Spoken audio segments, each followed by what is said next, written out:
Bienvenue à tout le monde. Donc aujourd'hui, nous allons parler de robotique dans le cadre de l'enseignement.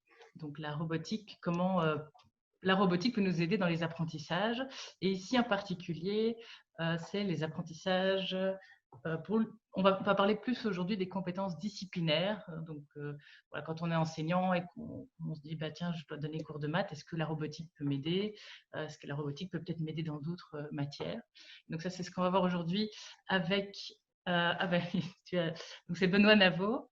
Je te laisse peut-être te présenter, Oui, comme ça, ce sera plus ok. facile. Et puis alors, je vais mettre la petite Ok. présentation. Ben, donc, moi, je m'appelle Benoît Naveau et ensuite, je suis instituteur primaire à la base, de souvent sixième primaire. Et il y a 4 ans, j'ai commencé à intégrer de la robotique dans ma pédagogie. Et puis, c'est devenu de plus en plus prenant. Et puis, j'ai commencé à développer ce qu'on appelle de la robotique pédagogique pour intégrer les compétences transversales, mais surtout disciplinaires dans la pédagogie à travers les robots. Donc, le but, c'est que les robots est un outil qui permet de donner du sens dans les apprentissages, que ce soit les maths, le français, les sciences et ainsi de suite. Donc voilà, et c'est pour ça qu'aujourd'hui, ben, on va parler de robotique pédagogique et comment on peut venir intégrer ça dans la pédagogie et quelles sont les compétences qu'on développe avec ça. Voilà, Parfait. Voilà. Donc moi, c'est Laura. Je vais vous partager donc la petite présentation que j'ai faite pour vous montrer ce dont on va discuter ici. Euh, donc moi, je travaille pour Code & Play. Donc voilà, ceux qui ne connaissent pas, donc on propose… alors, je vais montrer avec le support visuel. Voilà. Est-ce qu'on voit bien? oui, Je pense. Voilà, je vais mettre en plein écran. Allez, voilà. Ok. Donc, Code & Play, donc le cœur de notre activité, c'est éduquer au numérique. On a fait quelques webinaires sur l'utilisation de numérique, mais nous, ce qu'on veut vraiment faire, c'est apprendre aux jeunes à être acteurs de ce numérique, donc à comprendre la programmation, le langage qui est derrière tout ça. Et pour ça, nous proposons toute une série d'activités. Nous faisons des parascolaires dans les écoles primaires, mais nous proposons aussi un accompagnement et des formations pour enseignants. Donc ça, c'est vraiment ce qu'on veut faire.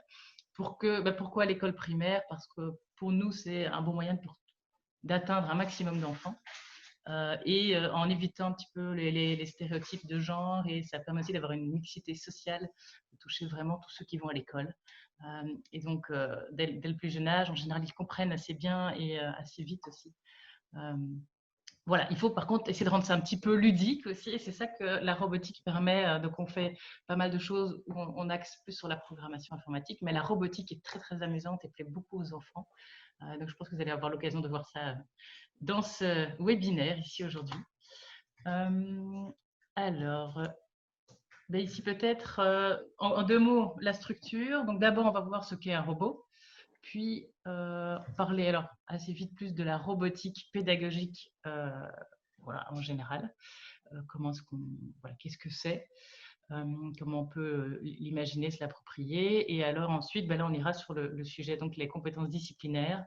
Et donc, on montrera avec des démos de robots, mais également aussi une petite vidéo, différentes choses. Et on pourra essayer d'identifier là-dedans tout ce qu'on peut faire avec ces robots pour d'autres, voilà, du français, des mathématiques, ce genre de choses. Je te propose ici, Benoît, de voir un petit peu comment tu voulais amorcer d'accord. ce webinaire. Alors voilà, moi, je voudrais d'abord vous poser une question.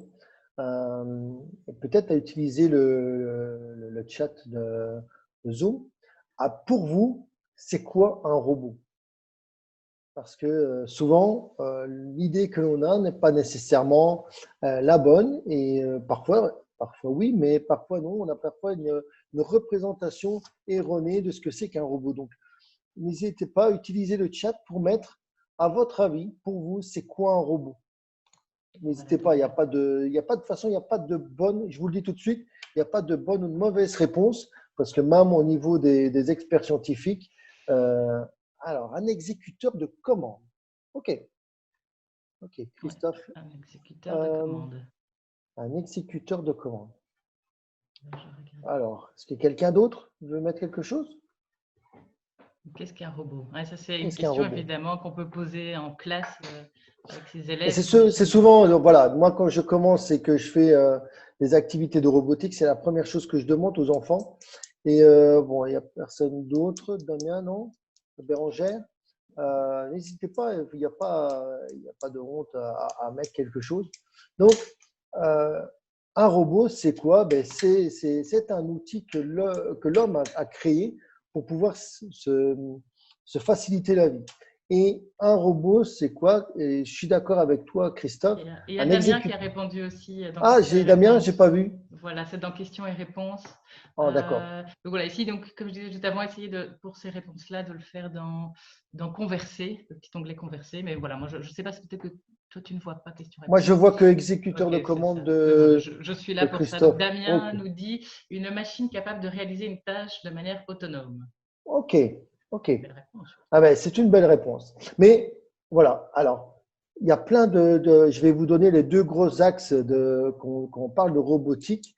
Alors, à partir du moment où il y a ce qu'on appelle un artefact, donc ça veut dire que c'est quelque chose qui a été construit par l'homme et qui réalise une tâche à partir d'un programme, d'une programmation, ça devient un robot. Alors après, on peut partir sur, oui, ok, mais donc, est-ce que, par exemple, une machine à laver est un robot? Est-ce que le robot ménager est un robot? Et jusque-là, après, on peut aller jusque deux types de robots. Il y en a ce qu'on appelle des robots passifs et des robots actifs. Alors, des robots passifs, c'est quoi? Mais c'est votre machine à laver, par exemple. Donc, quand vous la mettez en route, il y a un programme qui est derrière, elle ne se pose pas de questions. Alors, parfois, maintenant, il y a des smart machines à laver où on commence à utiliser des capteurs. Et dès qu'on utilise des capteurs, alors à ce moment-là, ça devient un robot, ce qu'on appelle interactif, et qui va modifier son comportement, modifier sa programme, grâce à sa programmation, il va modifier son comportement en fonction de son environnement, grâce au capteur où il va chercher des données. Voilà. Donc, c'est un peu ça, le robot. Vous devez vous dire qu'un robot, c'est quoi? C'est quelque chose qui a été créé par l'homme et qui a un programme à l'intérieur. Voilà, ça c'est la première partie de réponse. Ouais. Donc, Et moi, après, à partir de ça, oui, j'ai un dis-moi. exemple donc, avec des animations que je faisais avec des enfants. C'est que je ne l'ai plus, il faudrait que je retrouve un petit automate avec un robot. Ouais, Enfin, c'est pas un robot justement, mais qui avait justement. l'apparence d'un robot. Et donc, je montrais aux enfants et je disais, tiens, est-ce que c'est un robot? Et souvent, on me disait, bah oui, bah pourquoi? Et, bah non. Et donc, ça, s'expliquait que c'est un automate. Et donc, ça peut être, c'est très C'est ça. intéressant comme sujet. Ça marche bien en Ouais. général. Et ça fonctionne super bien parce que souvent, quand on va même leur demander de dessiner un robot, ils vont représenter un humanoïde. Alors que dans la partie robotique, les humanoïdes, c'est vraiment juste une toute petite partie.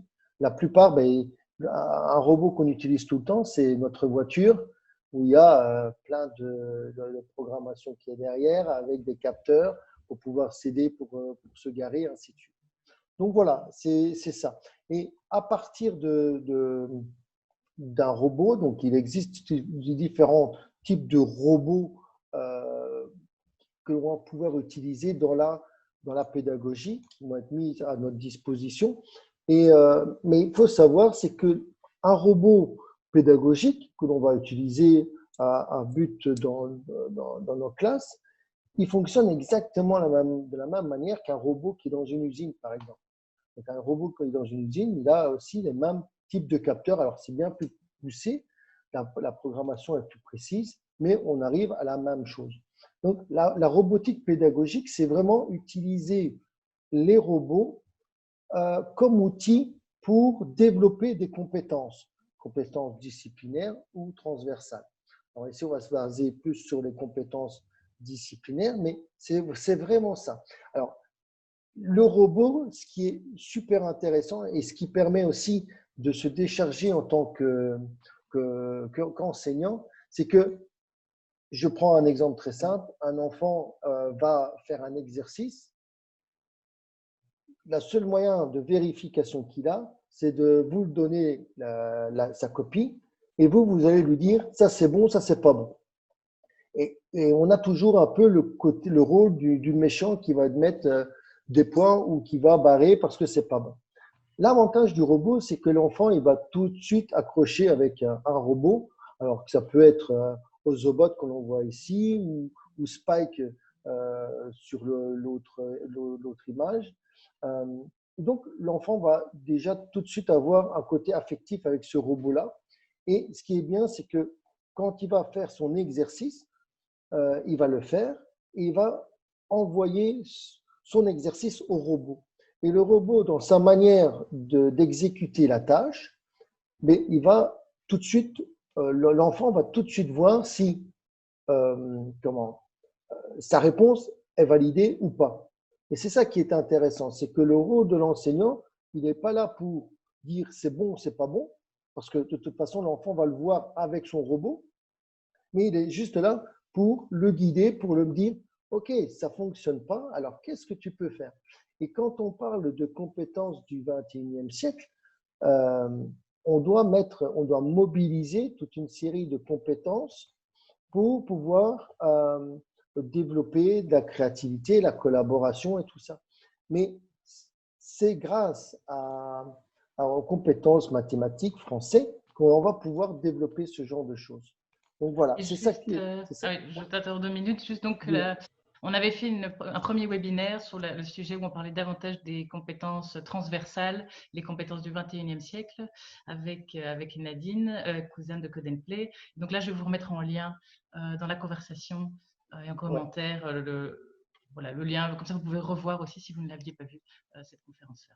Voilà, qui parle plus de Voilà. ces aspects transversaux. Ici, donc on est plus sur le disciplinaire, même si on va voir qu'il y a un petit peu tout ça est Ouais, c'est lié. ça. Et c'est ça l'avantage de la robotique, c'est qu'on peut l'axer, si on veut faire plus des mathématiques, voilà, on va faire tout à l'heure un exemple, parce que moi, je me suis surtout axé sur les mathématiques, mais on fait des sciences, on fait du français, parce que comme on travaille souvent en groupe, en robotique pédagogique, on travaille en groupe, donc on fait de la collaboration, donc ça c'est une compétence transversale, mais pour pouvoir émettre des hypothèses, donc ils vont émettre des hypothèses par rapport à un défi à réaliser, on va faire toute une démarche scientifique, une mission d'hypothèse, puis comment on va la mettre en place, puis on va vérifier, et ça, la vérification, c'est le robot qui va directement leur dire si c'est bon ou si c'est pas bon. Et donc, cette démarche scientifique, on va pouvoir la coupler avec, quand ils sont en train de discuter, là, on est vraiment dans du savoir-lire, du savoir-parler, du savoir-écouter, parce que ils vont pouvoir argumenter leurs idées, dire non, moi je pense que ce serait mieux de faire comme ça, et pourquoi c'est mieux de faire comme ça. Et voilà, ils vont se confronter. Et là, on est vraiment dans une discussion constructive. Et souvent, ils sont en opposition parce qu'ils ont des idées. Et c'est ça qui est intéressant en robotique, c'est qu'il n'y a pas une solution. Et donc, comme il n'y a pas une solution, mais déjà quand il n'y a qu'une solution possible, on pourrait y arriver avec plusieurs chemins. Ici, comme il n'y a pas une solution unique, il y a plein de chemins qui sont possibles. Et là, ça va être la confrontation d'idées, de dire oui, mais ce sera peut-être plus simple comme ça. Et donc, voilà, tout cet échange-là, moi, je le vois sincèrement, on est parfois, quand ils sont en train d'expliquer, ils doivent utiliser un vocabulaire précis. On parle de capteurs, on parle de moteurs, mais ils vont devoir utiliser un vocabulaire adapté pour pouvoir faire passer leurs idées. Et pour moi, c'est beaucoup plus intéressant que de faire un savoir-parler ou de savoir écouter. On écoute l'histoire sur un CD et puis qu'on répond à des questions. Ici, les questions, elles se font automatiquement parce que c'est l'échange entre pairs. Donc ça, Ouais, c'est les une chose. enfants, quand ils sont face à des robots, ils ont plein de questions et ils sont Voilà. hyper motivés. Ça marche Voilà. vraiment bien. Et donc, voilà. Et après, moi, je me suis basé sur des défis robotiques qui font amener des concepts de mathématiques. Est-ce que tu veux qu'on passe à la vidéo ou tu continues à introduire comme ça? Enfin, Ouais, dis-moi quand tu, ouais, quand juste, tu veux. on est à combien là? Ouais, Oui, je on a regarde encore le que. temps, c'est plus. Ouais, Voilà, ok. préviens-moi. Euh, et parce que pourquoi je me suis axé sur les mathématiques, c'est quand je vois qu'en fin de deuxième secondaire, avec les résultats PISA, on est à 51% de résultats au CE1D en mathématiques. Quand on voit le nombre de décrochages en mathématiques, il suffit de poser la question à des adultes et dire qu'est-ce que tu penses des mathématiques. Les trois quarts des personnes ont une phobie des mathématiques, alors que les mathématiques, ils sont autour de nous et on en a besoin. C'est un outil qui peut nous aider tout le temps. Quand on fait, il a fallu voir le confinement pour que certains professeurs demandent de travailler et de faire des recettes de cuisine à la maison avec maman. Euh, Et quand on fait des recettes de cuisine, on fait plein de mathématiques, on fait des mesures. Et donc voilà, et ce robot permet de travailler toutes ces notions mathématiques en donnant du sens dans leurs apprentissages. Voilà. Alors, ce que on va faire, c'est que Laura va vous passer. Alors, peut-être qu'il y en a qui a des questions, peut-être avant de commencer sur Laura, avant de commencer sur la vidéo. Ouais. Bah, de manière générale, donc vous pouvez, donc à la fin, on passera vraiment plus à un moment sur ces questions-réponses. D'accord. Mais vous pouvez déjà même, si j'en vois pendant, il n'y a aucun souci, je les releverai, surtout si c'est de ce dont on est en train de parler. OK. Vous pouvez tout au long déjà poser vos questions maintenant, et alors je verrai un petit peu pour qu'on y réponde directement. Mais même si c'est pour les questions-réponses à la fin, vous pouvez déjà les mettre dans tous les cas. OK. Posez vos questions, c'était ça que je voulais dire surtout. Voilà. Voilà. Donc ici, Laura va vous passer une vidéo. C'est une vidéo que j'ai faite, une petite vidéo avec un robot. C'est juste une petite vidéo de présentation. Ce que je vous demanderais, c'est de réfléchir aux compétences mathématiques, même pas numériques, hein, donc on parle même pas de numérique, rien que mathématiques que l'on aborde en faisant juste cette petite mission que vous allez voir, c'est très simple, très rapide, mais voilà. Euh, Essayez de penser, peut-être le mettre dans le chat, donc allez-y si vous voyez quelque chose, une compétence mathématique qui vous saute aux yeux, mettez-le. Voilà. Alors, je vais lancer la vidéo. Il n'a pas voulu l'intégrer dans mon. Bon, je vais la lancer autrement alors. Dommage. Oups. Alors. Bérangère, c'est toi qui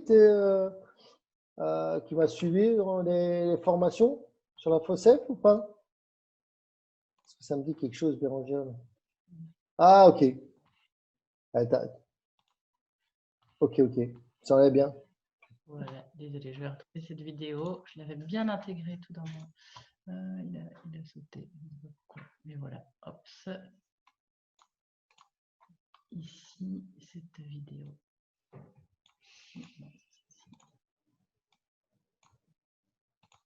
Voilà, du coup, je vais partager un autre écran. Voilà.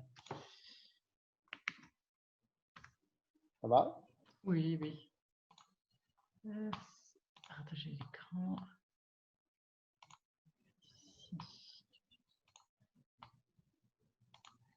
Voilà, est-ce qu'on voit? Je vais mettre en plein écran. Est-ce qu'on voit Ouais, bien la on vidéo? voit. Voilà, bah, je te laisse commenter. Ouais, voilà. Alors, donc regardez un petit peu, c'est ça qui est intéressant, c'est juste regarder et voir un petit peu Alors, il y a du les son. différentes notions mathématiques que j'utilise pour faire cette petite vidéo. Alors, vous voyez qu'il a avancé. On va le débriefer juste après, hein.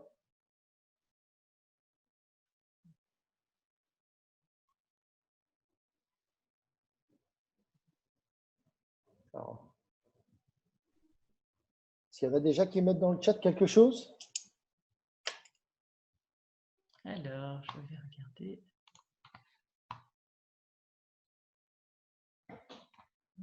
Oui, la conversation. Alors, c'était voilà, Bérangère qui confirmait bien. Ah oui, déplacement sur un plan, me dit Ouais, Christophe. Enfin, nous dit ok. Christophe. Déplacement sur Les un plan, angles, les angles. ouais, les grandeurs.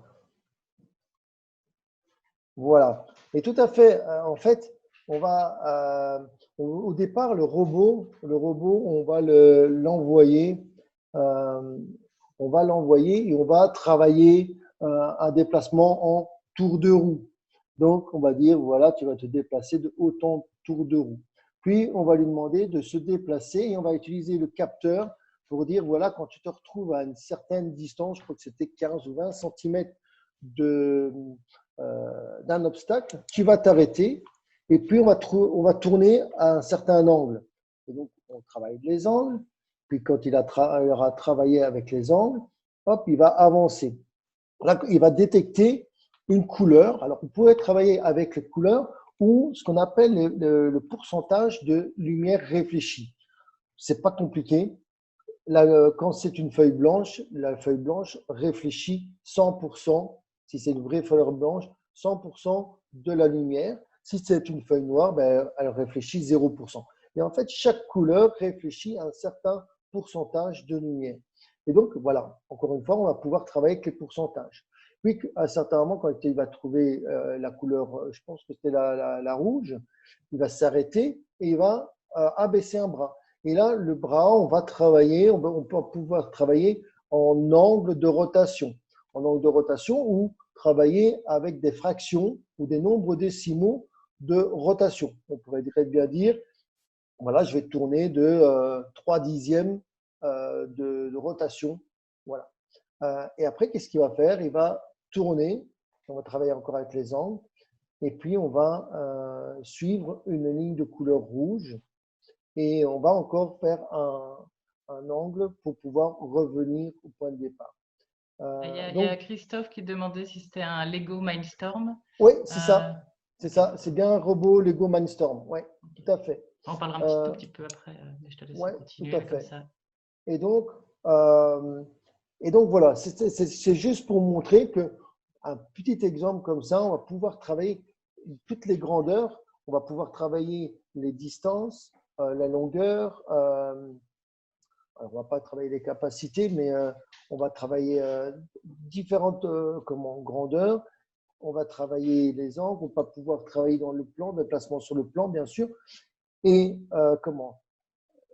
et on va pouvoir aussi travailler au niveau mathématique des calculs simples. On peut travailler des calculs simples au départ parce que je prends un exemple très simple. Si je veux avancer de 100 cm, ben, ok, mais moi je dois travailler en tour de roue. Donc tour de roue, ça veut dire circonférence, c'est de la géométrie. Et comment je vais faire pour calculer mon circonférence? Ben, je vais prendre mon mètre. J'ai deux possibilités. J'ai des enfants qui peuvent très bien dire, ok, mais mon tour de roue il fait combien? Et je leur mets à disposition des lattes Ikea, vous voyez, des rubans Ikea, ou alors ben, ils font autre chose.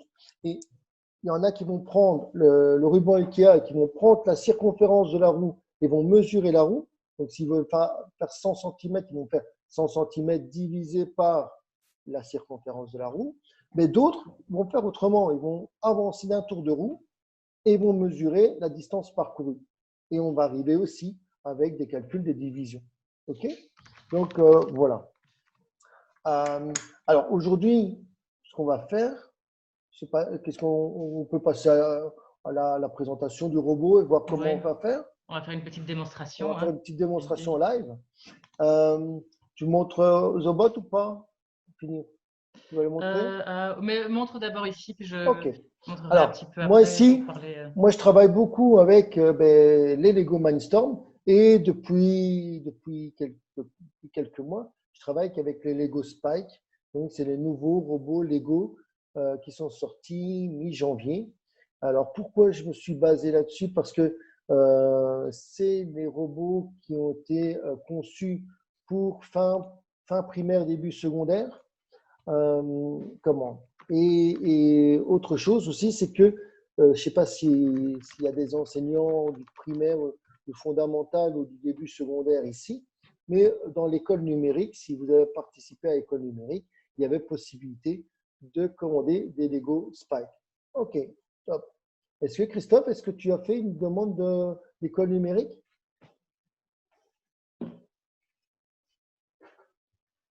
Oui, mais Timéo. Oh, ok. Mais non, c'est pas grave, c'est pas grave. Maintenant, ici, ce que je fais ici avec, moi, j'utilise Spike, mais tu peux très bien le faire avec Timéo. C'est pas un problème. Ouais, c'est ça. Et La moi, je vous robotique, montrerai après voilà, c'est juste ça. avec Ozobot, mais Voilà. il y a plein de robots qui Laura, eux, existent. travaillent avec Ozobot, par exemple. Voilà, la robotique pédagogique, c'est pas ciblé sur un type de robot. C'est vraiment une philosophie de se dire comment je vais utiliser mon robot pour développer des compétences mathématiques, par exemple. Voilà. Alors, ben, je vais en prendre un. Hop, je vais le prendre avec moi. Alors, ben, je vais déjà vous le présenter, hein. Peut-être, il est sympa, hein. Alors, regardez, ici, je sais pas trop, c'est trop fort peut-être. Alors, vous voyez qu'il y a la première chose, tout à l'heure on parlait qu'un robot, il avait besoin d'un ordinateur, d'un cerveau. Et ce cerveau, c'est la boîte qui est là-bas, la boîte blanche et jaune, vous voyez, avec le gros bouton. Et c'est là qu'on va aller mettre les programmes et c'est là qu'on va aller brancher tous les capteurs et les moteurs. Donc, vous voyez sur les côtés, tous les moteurs et les capteurs sont branchés dessus. OK. Alors, qu'est-ce qu'on a comme moteur? Ici, j'en ai mis trois. J'en ai mis deux pour les roues de déplacement et un pour le grappin, pour pouvoir bouger un grappin. Alors, qu'est-ce qu'on a comme autre capteur? Et c'est ça après que je vais vous montrer aussi. Alors ici, moi, je lui ai mis trois capteurs. Alors, les yeux, là, c'est un capteur, c'est ce qu'on appelle un ultrason. Ça permet de calculer une distance. Donc, voilà, déjà, on est avec de la longueur. Donc, on va pouvoir calculer des distances, mesurer des distances. Ici, on a un bouton poussoir. Donc, ça peut être appuyé ou éteint, comme un interrupteur de lampe. Mais aussi, il peut calculer, avec celui-ci, calculer la pression en newton. Vous allez me dire, on ne va pas travailler les newtons avec des primaires, par exemple, mais on peut très bien utiliser les newtons en sciences et on va calculer en pression, pourcentage de pression. Donc, ça peut être intéressant d'utiliser la pourcentage de pression. Et puis, on a le détecteur de couleurs, donc qui va permettre de détecter les couleurs ou la lumière réfléchie. Il reste encore un qui est super intéressant. Moi, j'utilise beaucoup, mais cette fois-ci, il est intégré, contrairement au robot Mindstorm qui est à l'extérieur. Il est intégré, c'est ce qu'on appelle un gyroscope. Alors, je ne sais pas si tout le monde sait ce que c'est qu'un gyroscope. Un gyroscope, vous l'avez dans votre téléphone. Et si vous êtes en train de regarder votre téléphone, en train de jouer à un jeu de voiture, par exemple, et que vous tournez, et que votre voiture, elle tourne, mais c'est grâce au gyroscope. Ça va permettre de calculer des angles. Alors, l'avantage avec celui-ci, par rapport à Timeo ou même Lego Mindstorm, Oui, il y c'est a qu'il aussi va… Martin qui demandait pour Mbot. Je ne sais pas si tu connais. Voilà, Oui, je il faudra connais Mbot. trouver OK. un peu. Mais voilà, même avec Mbot, tu peux faire sans problème. Je ne suis pas un spécialiste de Mbot, mais je sais qu'on peut très bien. Et je pense que même. Attends, où est-ce que j'avais vu ça? De toute façon, le 22 juin, Ouais, 16h30, là, on fait un live consacré vraiment aux différents types de robots. Donc, si vous avez des voilà. questions, Mais là, je vais si mettre le vous lien voulez, d'ailleurs en je peux commentaire. regarder parce que, par exemple, au Canada, je sais qu'il y en a pas mal qui ont développé des choses pour Mbot. Donc, si ça vous intéresse. Et donc, par exemple, le gyroscope permet de mesurer un angle quand on tourne à gauche, à droite. Et donc, ce qui est intéressant aussi, c'est que quand on va à droite, on va dans les nombres positifs. Quand on va à gauche, on va dans les nombres négatifs. Donc, regardez déjà, si on réfléchit un peu plus loin, on va déjà faire des calculs sur les angles et on va déjà amener de la notion de nombres positifs et négatifs. On peut aussi avoir le gyroscope pour en haut, en bas. Et vous avez dans votre programme, à un certain moment, on va calculer les pentes. Voilà, en haut, en bas. On peut aussi ce qu'on appelle le roulis à gauche, à droite. Voilà. OK? Alors, moi, ce que je vais vous proposer, donc on va faire une démo et vous montrer quelles sont toutes les notions mathématiques qu'on va faire avec une petite séquence. Donc, on va faire ça en un quart d'heure, 20 minutes. Et voilà. Je vais peut-être partager mon écran. Oui, Je peux? oui, oui, oui. OK. D'accord. Voilà, je vais partager. Alors ici, moi, je vais utiliser bien sûr le programme Lego Spike. On le voit? Laura, tu le vois? Oui, moi je le Ok, vois. c'est bon. Alors voilà, je vais commencer.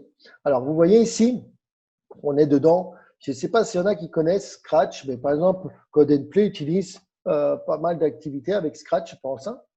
Oui, on organise encore des formations ici d'ailleurs en juin et on en fait en juillet, en août. Donc je vais mettre le Voilà. lien pour les formations Voilà, Scratch. et c'est très important parce que ce genre de programmation, comme ici sur Spike ou sur Scratch, c'est important. Pourquoi? Parce que, par exemple, en France, pour la fin du collège, ils ont un examen avant Scratch. Et au bac, ils ont un examen sur Python.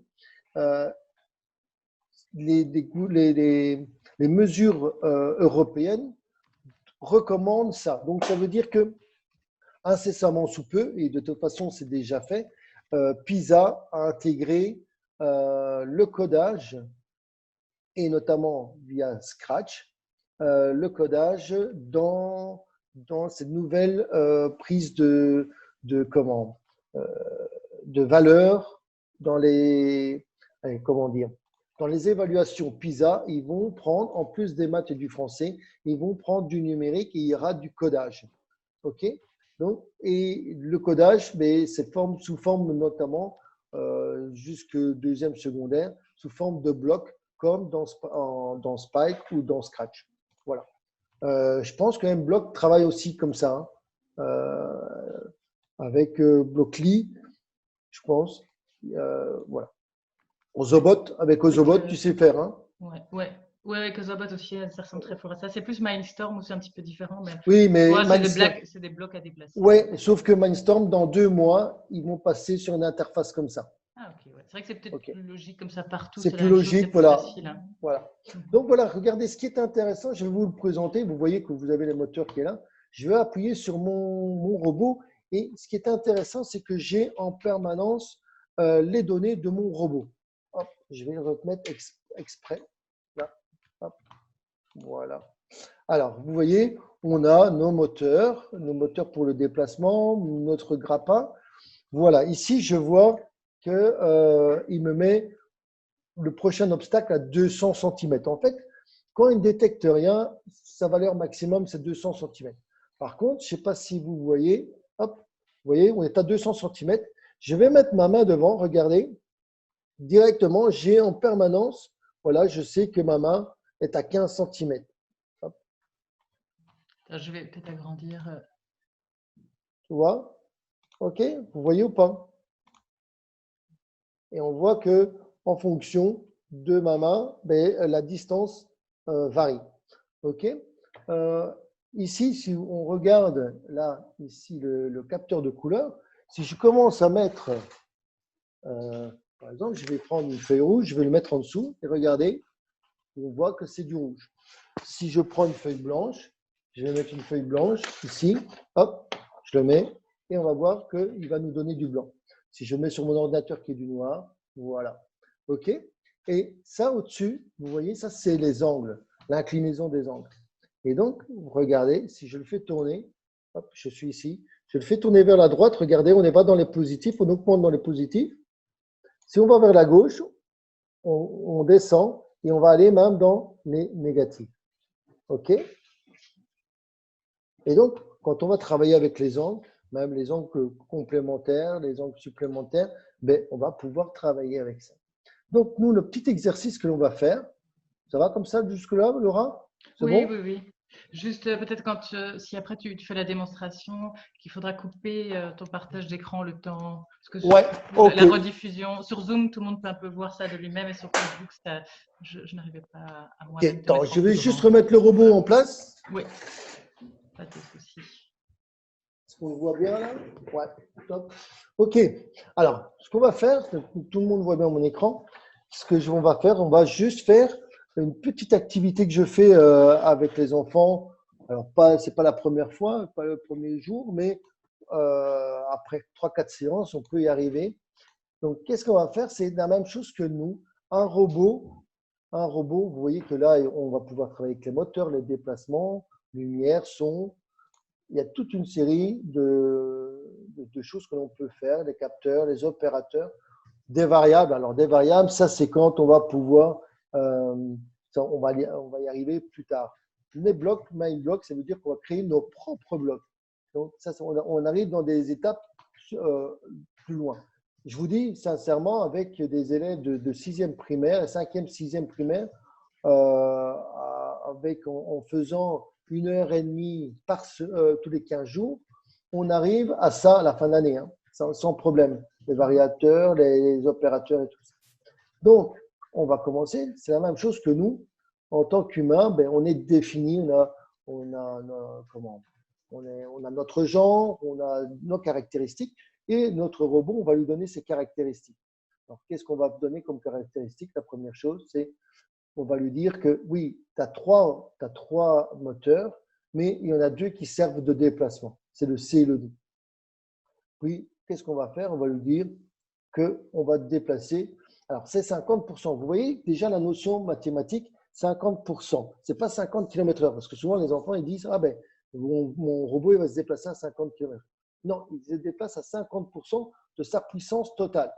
Donc, souvent, ben là, on peut faire le lien avec, par exemple, les bulletins, les points dans le bulletin. Donc, là, par exemple, je vais le mettre à 30% pour qu'il n'aille pas trop vite. Et puis, je vais définir la rotation. Alors, ici, pourquoi 17,5? Quand je travaille avec une petite roue, j'ai 17,5. Si je travaille avec une plus grosse roue, les roues qui sont données, par exemple, c'est 27,5 si je ne me trompe pas. Mais on pourrait mettre n'importe quelle roue. Donc, si vous voulez mettre des petites roues comme ça, ben, il n'y a pas de problème. Il suffit de mesurer et vous intégrer dedans. Okay? Par exemple, un enseignant qui m'avait posé comme question, il voulait découvrir le nombre pi, qui est quand même quelque chose de hyper abstrait, avec le robot. Je lui ai dit, ce n'est pas un problème. Tu prends ton robot, tu le fais avancer d'un tour de roue, mais tu changes des roues. Tu mets des petites roues, des grosses roues, des grandes, de diamètres différents. Et après, tu vas pouvoir, quand tu auras chaque fois avancé d'un tour de roue, que les enfants auront mesuré avec une latte la distance parcourue, vous allez pouvoir trouver le rapport entre le diamètre, la distance, et vous allez trouver le nombre pi. Donc, et ça donne du sens parce que après, même 6 mois après, on va leur parler de pi. Ils vont se rappeler du robot qui ont changé les roues parce que voilà, visuellement, c'est inscrit dans leur tête.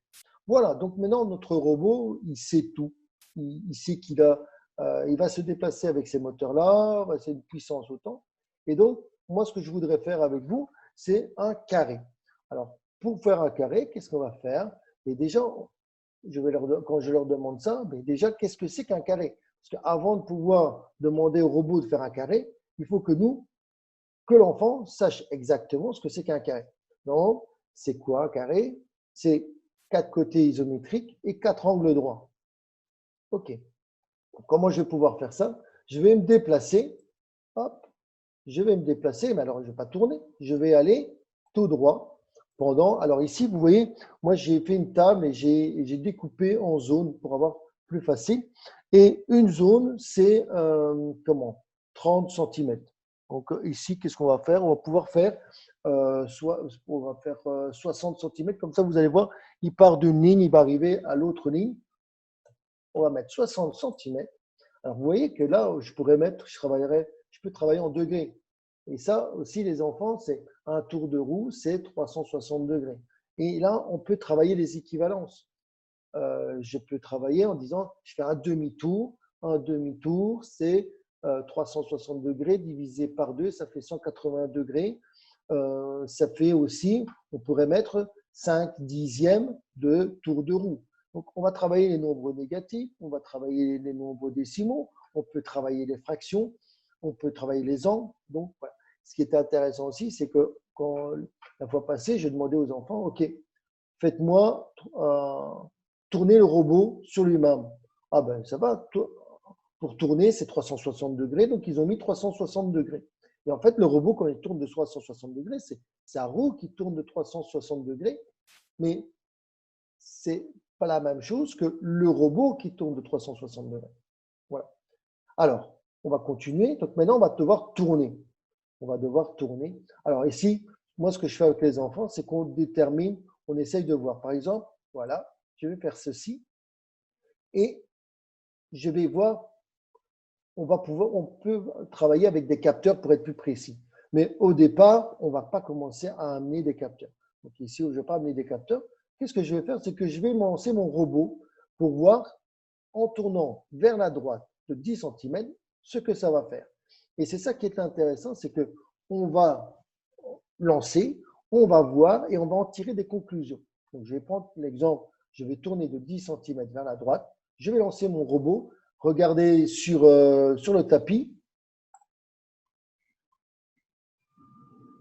Ok, vous voyez, rien que comme ça, visuellement, on voit qu'on a fait un angle obtus. On a fait plus que 90 degrés.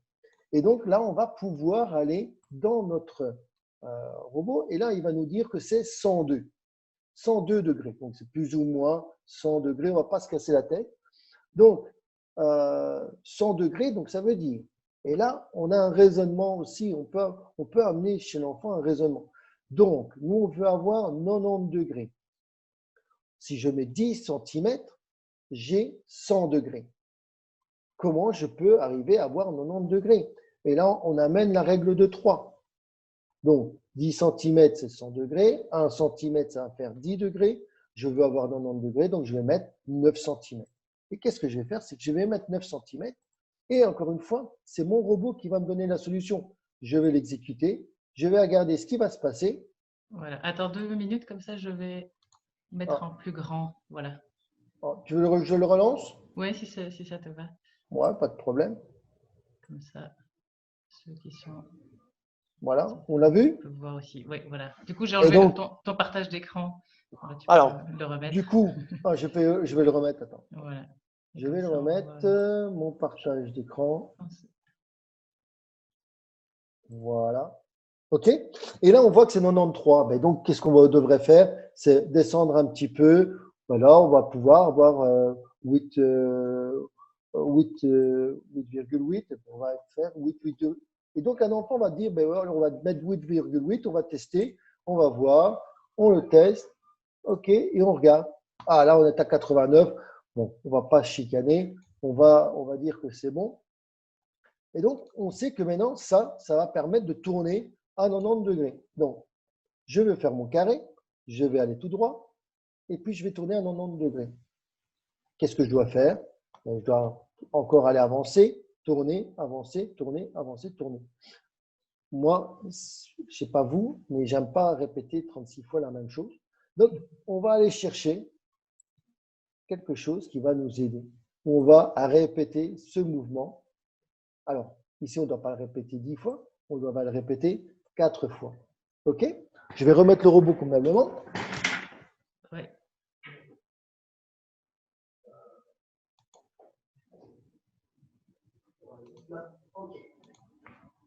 On va le mettre là et on va lancer le… Tu as mis en grand? Oui, voilà. OK. Voilà. Alors, on va, hop, il tourne une fois, il avance, il tourne 2 fois, il avance, il tourne 3 fois, hop, et il tourne 4 fois. Donc, et là, on voit, est-ce que la mission est réussie? Ça ne se pose même pas la question. On voit que le robot a bien réalisé ce que l'on a demandé. Donc, voilà. Qu'est-ce que j'allais dire d'autre? Je ne sais plus. J'allais dire quelque chose, mais je ne sais plus. Mais ouais, donc ici, il y a le côté très scientifique aussi, je pensais. Je vais peut-être juste montrer le petit Ozobot à quoi il ressemble aussi. Ouais. Où là, on peut peut-être moins, en tout cas, on a moins le contrôle sur les roues, etc. Mais on peut faire plein d'autres choses. Ouais. Et c'est souvent aussi, je vais le montrer. Maintenant, en fait, Ozobot fonctionne très bien et on sait faire toute une série de choses. Maintenant, encore une fois, c'est comme pour n'importe quel outil, tout dépend de ce que l'on veut en faire. Voilà. C'est un Ozobot, tout il est petit. là. Ici, je ne vais pas vous montrer toute une démo parce qu'on en a un dans le précédent live que je vous invite à aller voir. Mais là, il y a aussi une expérience où on programme, on peut programmer donc aussi avec l'interface, un simple browser Internet. Il y a aussi une interface comme ça avec ces petits blocs qu'on déplace et donc on peut programmer le robot. Et donc nous, ce qu'on a parfois fait aussi dans nos activités, c'est de le programmer à l'avance et puis de demander aux enfants de regarder le robot et d'essayer de comprendre ce qu'il fait et de deviner le programme qui est à l'intérieur. On fait ça un peu dans l'autre sens aussi. Et donc là, c'est vraiment émettre des hypothèses et les tester, tout ce qu'il y a dans un cours de sciences, vraiment cette logique. Alors, par exemple, avec ce type d'exercice, mais de manière générale, dans la robotique, il y a vraiment cette question voilà, qui est travaillée de leur réflexion. Et donc, Ouais, c'est ils disent, ça. ah ben, je pense que quand il voit du rouge, il tourne à gauche. Et puis, on montre, ah ben, regardez ici, dans ce cas-là, ça ne marche pas. Bah, tiens, donc ça leur permet vraiment de réfléchir et d'être plus alors dans ce qu'on voit au cours de sciences, mais qui est très utile dans la vie en général, c'est de se poser des questions et puis de tester en fonction de notre hypothèse et de voir si ça se Tout à confirme ou fait. pas. Et voilà, c'est très, très riche. Ouais, voilà. Et là, on est vraiment dans les compétences disciplinaires parce que c'est vraiment la démarche scientifique, c'est quelque chose. Voilà. Le petit Et Ozobot. encore une fois, chaque robot a ses avantages, ses inconvénients. C'est vrai qu'Ozobot permet une prise en main très, très rapide et ça permet de faire découvrir toute une série de choses en très peu de temps, quoi. Voilà. Oui, c'est ça. À choisir un petit peu les robots, il y a plusieurs Ouais, voilà, sortes. c'est ça. Tout à Voilà, fait. voilà. Je ne sais pas si quoi, on passe aux questions, Laura. Oui, alors je vais voir un petit peu dans ma Je vois que présentation. Christophe, il a mis j'ai un Mindstorm également. Spike a l'air bien, quand même plus complet que Timio. Ah, alors, si je veux donner mon avis, Christophe, pour moi, il y a pas photo parce que en plus de ça, comme c'est Lego aussi, tu peux développer derrière de la créativité pas possible, quoi. Parce que tu peux très bien te dire, OK, je voudrais améliorer ma cour de récréation, mon école, comment je pourrais le faire. Et c'est tout simple, hein, mais la fois passée, j'avais demandé aux élèves, ils m'avaient dit, oui, mais on n'a pas de stores. Ils étaient très hauts dans ma classe. Et donc, c'était embêtant de toujours aller descendre le store quand il y avait de la lumière et puis le remonter. Et donc, par exemple, un exemple très simple, on avait mis un Mindstorm ils avaient construit un Mindstorm avec le moteur et en fonction de la lumière qui était dans la classe, le Mindstorm montait ou descendait le store, tu vois. Bon, après, voilà, on n'a pas laissé le Mindstorm rien que pour ça, mais la démarche qui était derrière et l'outil permet d'avoir aucune limite dans ta créativité, quoi. C'est vrai que Timio, l'avantage, c'est qu'il est déjà tout prêt. Tu as juste à appuyer, entre guillemets, tu le sors, tu le cherches, tu appuies sur un bouton. Il y a déjà toute une série de choses qui sont faites. Donc voilà. Ouais. Mais c'est mon avis. Voilà. Ouais. Ici d'ailleurs, je vois, donc, pour vraiment la discussion sur différents robots éducatifs et même d'autres matériels qui existent un petit peu de manière plus large. Donc là, comme je le disais, on fait ça le 22 juin, plus précisément sur ce sujet-là. Donc si ça vous intéresse, le lien est sur Facebook et ici aussi en commentaire. Mais voilà, tu as déjà pu apporter en tout cas une réponse ici à cette question précise-là. Alors, je vois S'il qu'il y y a a encore… Bérangère qui pose Ouais. une question. Pensez-vous que c'est adaptable pour les maternelles? Alors, pour Spike et Mindstorm, non. Ozobot, tu peux faire ça avec des maternelles, hein. Oui, nous, on fait Vous ça le quand même faites pas? plutôt à partir de la 3e primaire parce que voilà, on se dit que c'est quand même un âge où ils peuvent déjà un peu mieux comprendre.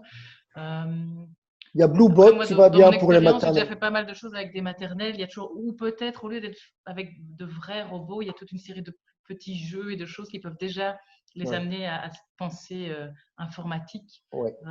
à tester. C'est vrai que nous, on attend quand même plutôt 3e, 4e Tu vois, primaire, mais c'est en, pas impossible. ouais. En maternelle, tu as Bluebot qui fonctionne bien.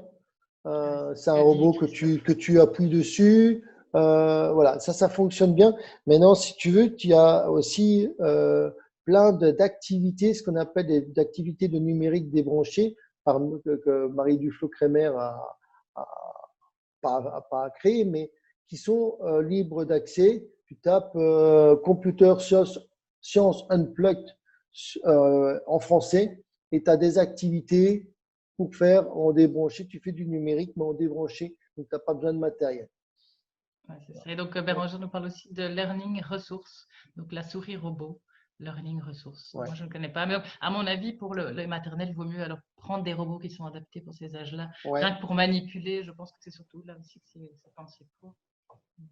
Voilà, tu tapes ça, Computer Science Unplugged français, et vous allez avoir, je crois que c'est en tout, c'est 20 ou 30 activités qui sont faites et qui ont été testées par des universités américaines et françaises et qui ont été validées. Donc, vous savez que tout est pris en main et vous savez que ça va fonctionner.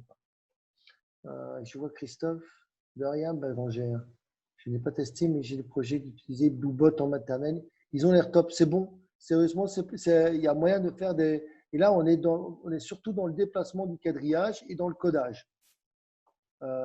Et c'est bien parce que tu peux après, même j'avais fait ça dans une école, tu peux très bien raconter, je ne sais pas si tu as une grosse école qu'il y a chez toi ou pas, mais tu pourrais créer une barre de programmation. Je trouvais ça génial pour la transition de programmation.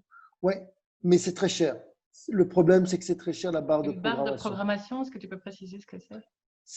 C'est comme un clavier bleu et tu as des plaquettes t'as des plaquettes tout droit, à gauche, à droite, derrière. Ok, et tu viens les placer sur ta plaquette bleue et puis tu envoies ta programmation à Bluebot et Bluebot exécute.